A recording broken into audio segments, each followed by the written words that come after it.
የረዳ ፈጣሪ አምላክ የተመሰገነ ይሁን። እንግዲህ ዛሬ የምንገኝበት ኮሪደር አጠቃላይ አዲስ አበባ ላይ ከተጀመሩት ኮሪደር አንፃር 11ኛው ኮሪደር ነው። በሁለተኛው ዙር ከጀመርናቸው ደግሞ 6ኛው ኮሪደር ነው። ኮሪደሩ ከካዛንቺስ ኮሪደር ቀጥሎ ረጅሙ የምንለው እና ሰፊው የምንለው ኮሪደር ነው። ወደ 16.5 ኪሎ ሜትር ርዝመትን የሚሸፍን ወደ 589 ሄክታር መሬትን የሚሸፍን የኮሪደር ስራ ነው የተሰራው። ኮሪደር ብንለውም በርካታ የከተማ መልሶ ማልማት ስራዎች በውስጡ እንመለከታለን።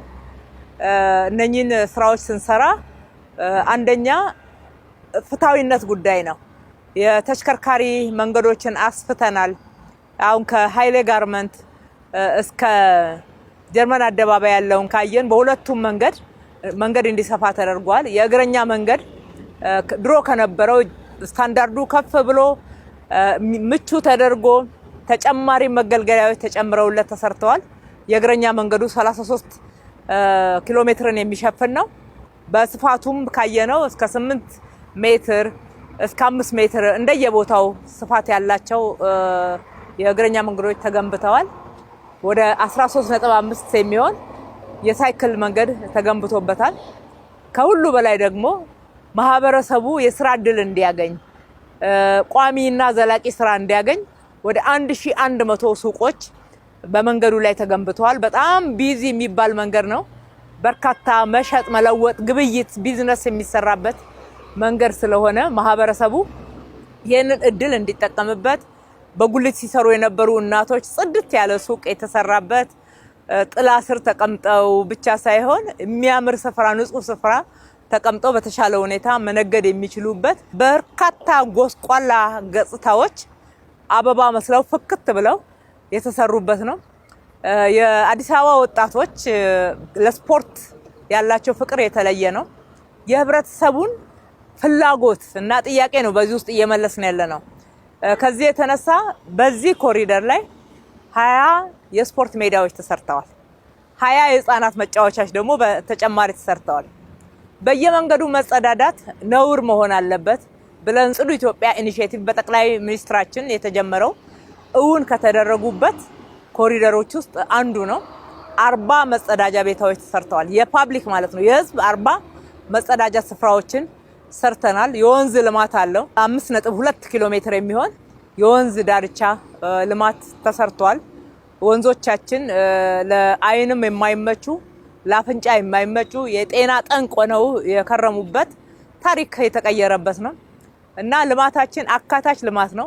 አረጋውያንን፣ ህፃናትን፣ ወጣቶችን፣ የስራ እድል የሚፈልጉ ዜጎችን ሁሉንም ታሳቢ ያደረገ ስራ የተሰራበት ነው።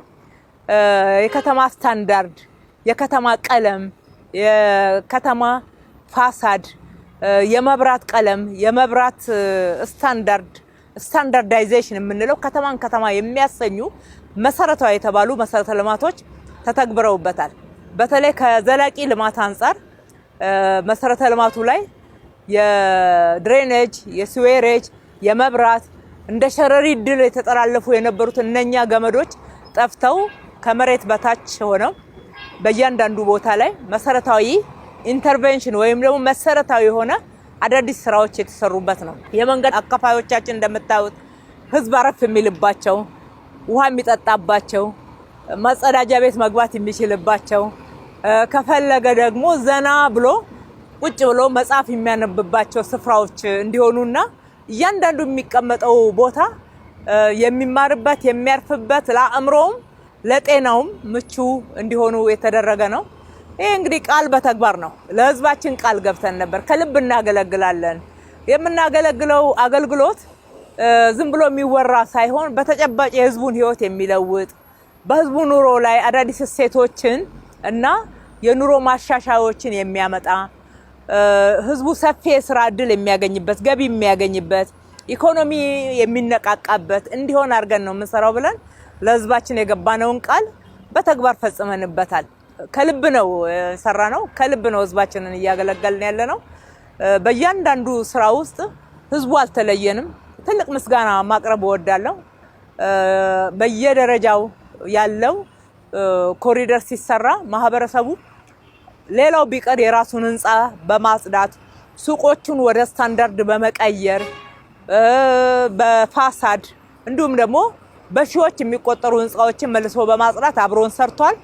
በማደስና በማጽዳት ብቻ ሳይሆን በኮሪደር ላይ ለሊት ቆመን እኛ ስንሰራ ለሰራተኞቻችን ውሃ እያቀረቡ አይዟችሁ በርቱ፣ ይሄ ለልጆቻችን ነው፣ ይሄ ለኛ ነው እያሉ የሚያበረታቱበት በጣም ትልቅ ጉልበት ሆኖን ሁሉ ጊዜ መመረቅ፣ ሁሉ ጊዜ አዳዲስ ብስራቶችን ለህዝባችን መንገር በር የከፈተልን ጉልበት የሆነን የህዝባችን ማበረታታት ነው።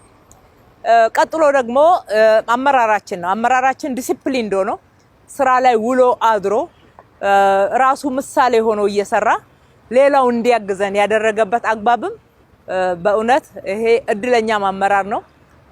አዲስዋን አዲስ አበባ እንደ ስሟ ውብ አበባ የሆነችውን አዲስ አበባ በመገንባት በኩል አሻራ የማስቀመጥ እድል ያገኘ ነው። በዚህ አጋጣሚ ለአመራሮቻችንም ምስጋና ማቅረብ እወዳለሁ።